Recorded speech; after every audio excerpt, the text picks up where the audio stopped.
Let Century Management Solutions get you to your next medical appointment. They specialize in non-emergency medical transportation, connecting patients to care, safety, reliability, and on time. Their advanced technology platform seamlessly coordinates patients, healthcare providers, insurers, and transportation partners all in one powerful network. With over 200 trusted transportation providers, they deliver scalable solutions backed by real-time tracking and complete transparency. Go to SENTRYMS.com. Listen,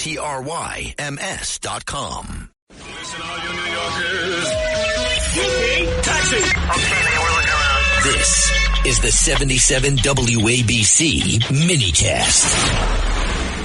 We're back, folks. This is the More Money Show. Hope you're having a wonderful Easter weekend. My next guest, by the way, is a longtime friend and someone who I so greatly admire for his great service to our country. I'm talking about Congressman Bob Livingston, former Congressman Bob Livingston from the great state of Louisiana, who I say this, and he's always saying, oh, I didn't do it myself. But this is the guy who really is so responsible for those only balanced budgets we've had in Washington over the last 50 years came when Bob Livingston was running the Appropriations Committee in the House. And as you know, they are the ones who control the spending. And he held the spending down. And in those Clinton years, we actually did have balanced budgets. So first of all, Bob, I just want to salute you for your great service to our country.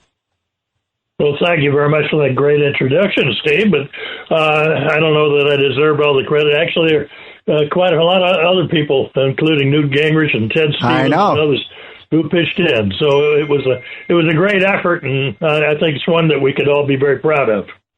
Well, you should be especially, and obviously Newt Gingrich and Dick Armey and others. And by the way, Bill Clinton now also deserves a big part of the credit for that as well. So, but that's not why I wanted you on, Bob, for that, because we talked about that a few weeks ago when you were on the show, but we never really got to your great new book, called The Rainbow Chaser.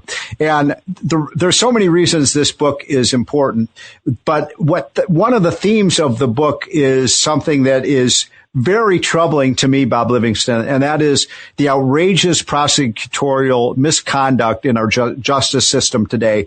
I know so many people who have been put in jail or, in some cases for 5, 10, 15, 20 years for offenses that were it was a political mistrial, essentially, that happened where you've got in my opinion, you've got prosecutors who are putting their political enemies in jail. It is disgusting. It's outrageous. It happened to you. Well, you didn't go to jail, but they'll bankrupt you if they charge you at the thing. So tell people about your story, because it's happened way too often in our justice system. Thanks, Steve. The fact is, I was a prosecutor for 6 years. Before I went to Congress. And I think that law and order demands that conscientious prosecutors do their job, along with conscientious investigators, FBI agents, policemen, and so forth. If they do it right, they develop probable cause, they find a crime, they find out who did the crime, they prosecute the people that did the crime. That's within the justice system that this free democracy of ours demands. But it's an incredible amount of authority vested in the hands of crooked cops or crooked prosecutors, people who push cases against innocent people for reasons that, for no reasons, just simply because they don't like them or because they want to make targets out of them. And if they're misused, if that process is misused, it becomes tyrannical. And it's an abusive process, but more importantly, as you pointed out, it just destroys the lives of the people who are victims of that kind of activity. Well, Bob, tell people about your particular case, because it just I can fill this show with people who have stories of how prosecutors have come after people because of their political views. And I don't care if it's liberal view or conservative view, but politics should not be part of our justice system. Exactly, and as a former prosecutor, the last thing in the world I expected was that it would be aimed at me. I did a couple of years in the United States Navy. I did 6 years as a criminal prosecutor in all state, local, federal, and I did 22 years in Congress. I formed a good business in Washington, D.C., a lobbying business, and we complied with every degree of the law possible. But in essence, when the Biden administration came into office, they went after Republicans of all forms. Any Republican who of note was declared an enemy of the Justice Department under Garland, under the Attorney General there. And he used a guy by the name of Jack Smith, who went after tons of innocent people, using the Beria crime of Stalin's investigator, Levente Beria, who said, show me the man and I'll show you the crime. In effect, they just went after people because of who they were, not because of what they did. And that's exactly what they did. So what did they accuse you of? They brought a search warrant to me for me and my firm, alleging that I had violated the terms of the Foreign Agents Registration Act, which is called FARA. And they said essentially that I had violated it, not sufficiently reported. Well, Steve, I want to tell you, in 28 years, we religiously reported everything all the time. We represented, at one point in 2018, a lady who ran against Zelensky of Ukraine for president of Ukraine, Yulia Tymoshenko. We represented her only for 10 months.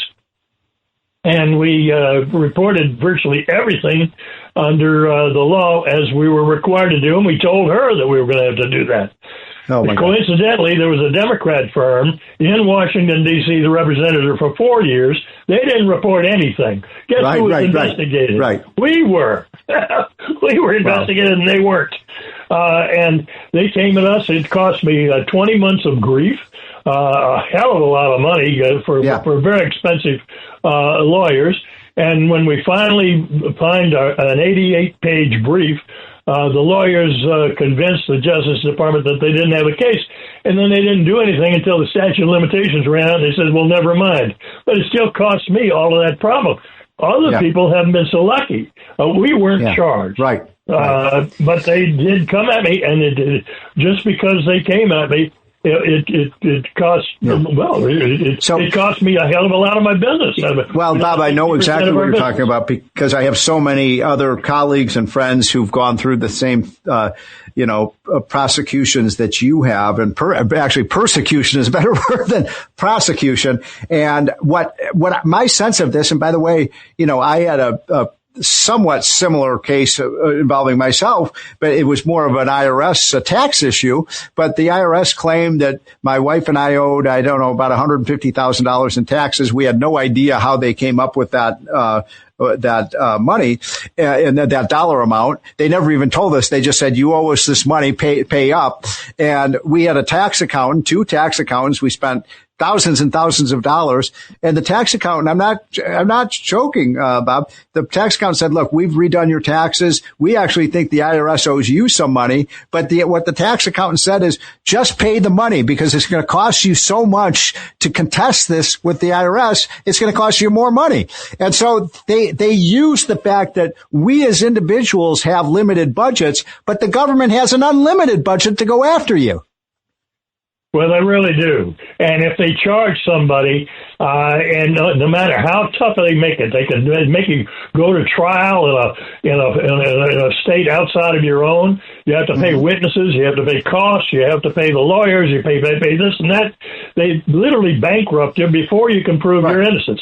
In this country, we're told that you're innocent until proven guilty. But when you go up against the United States government, they can come at you and they ignore that rule because all they have to do is pick you out of a crowd, go after you, and you've got to pay money. And if you can't pay the money, like some of those people in the January 6th deal, they couldn't pay the money, so they pled guilty to felonies that they weren't even guilty of. It's so frightening because, folks, the reason I wanted Bob out, this could happen to any of us.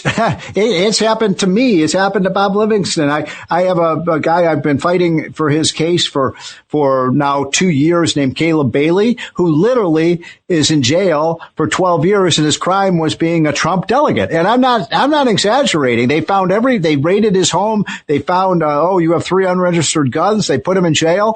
And, this is so troubling to me, Bob, because we need a justice system that is fair and equitable. What they've done to you and others is cruel.